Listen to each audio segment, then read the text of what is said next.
What's up, guys, and welcome back to another video. In today's video, I'm going to go over the T2 setup. It is a chart pattern setup, usually sets up on the daily. Some of you might call it a 3-day rule. Some of you might call it a inside bar. But in MTA, we do call it the T2 setup. This setup is actually very beneficial if you learn it and if you can figure out when it's setting itself up, when you might get a potential breakout or this move might fulfill itself. Because as you see from PGY on Friday, it had a really, really big move based on the T2 setup. So if you do like this video, be sure to give it a big thumbs up. Subscribe to the channel so you know when I'm posting these lesson videos or if I'm going live on my live stream. So thanks for watching today, and let's get right into it.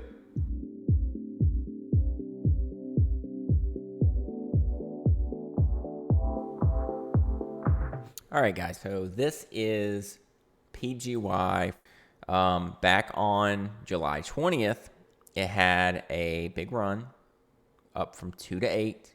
The second day, it traded inside of this candle, and then the third day it broke out. So that is called a T2 setup. You can call it a T+2 setup. You can call it an inside bar setup.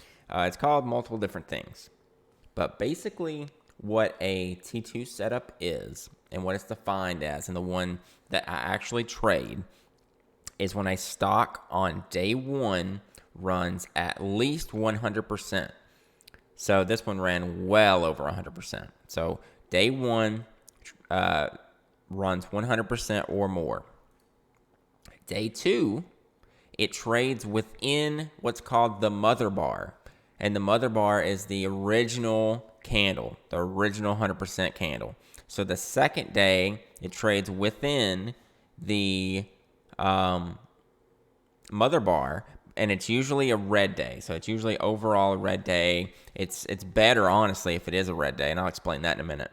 And then the third day, it breaks up above the close price of day one, and it doesn't have to go this big, but like PGY opened at 525 and ran all the way to 1420.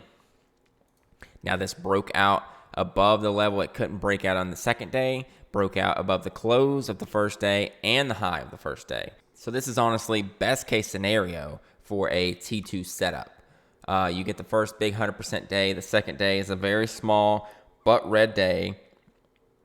And then the third day is over 100% as well. So this is like best case scenario T2 setup. So what I was talking about a minute ago with the second day being red is the second day being red triggers a short sell restriction. So what a short sell restriction is if a stock goes down 10% or more within a day, then it is what is considered short sell restricted, which means that shorts cannot hammer the bid. They can only enter a trade short on the ask.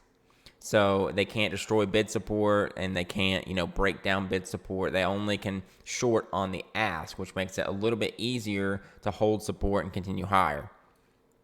Doesn't mean they can't short it, but it is restricted at least. So day one had a 100% run here, plus. It closed, it looks around 620.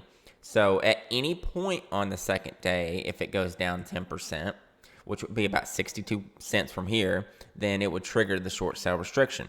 So it went all the way down to around $5. So the next day in this range right here, that's where your short sell restriction is triggered. So in this range, your short sell restriction is triggered. It is now short sell restricted for the rest of the second day and the third day. So not a lot of people know that, but as soon as you hit the negative 10%, it's short sell restricted for that day, but it also is the whole next day.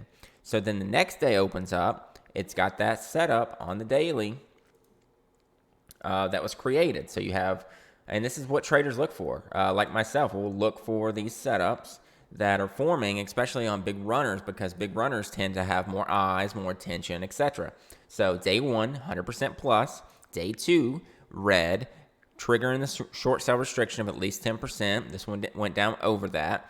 And then, but it didn't completely give up all its gains. That's another key factor. You don't want to see one go up 200% and then the next day have an offering, have detrimental news, or end up selling all the way back to the beginning, because that kind of kills the setup. When you see this very small little doji here on day two, that's optimal.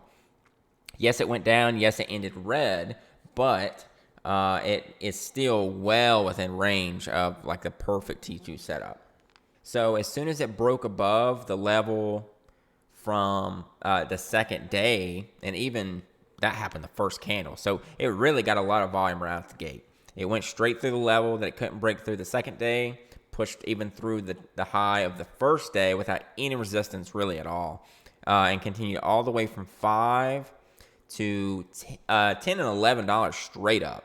It held the 9 EMA here, pushed higher, tried to pull back, traded sideways, held over 10, and then pushed higher all the way to $14. So I had a $5 to $14 run in one day.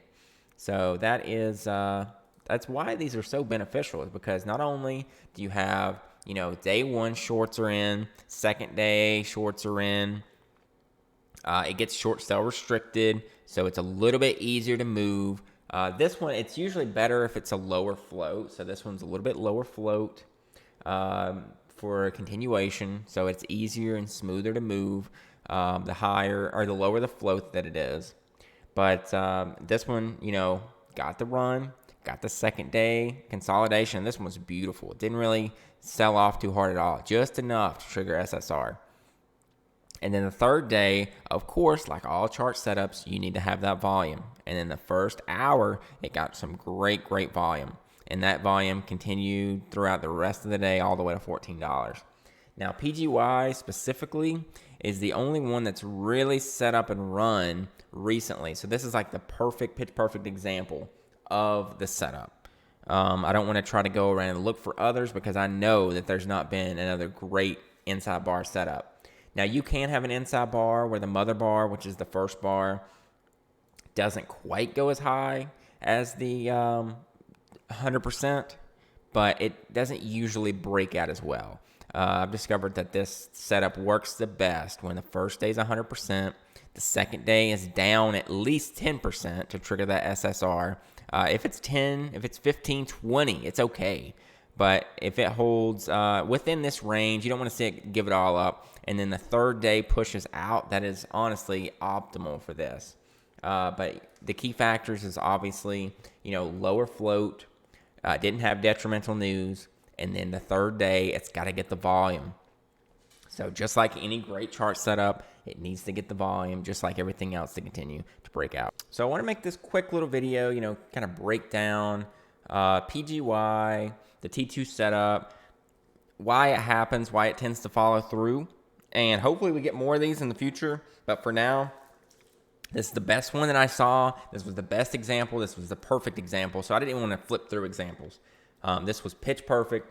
You can't really get a setup better than this. It broke out 2 different days over 100%. So it was a great runner. But I want to make this quick lesson for you guys. Hope you liked it. And I will see you all back on stream, 8 a.m. Monday morning. Thanks, guys.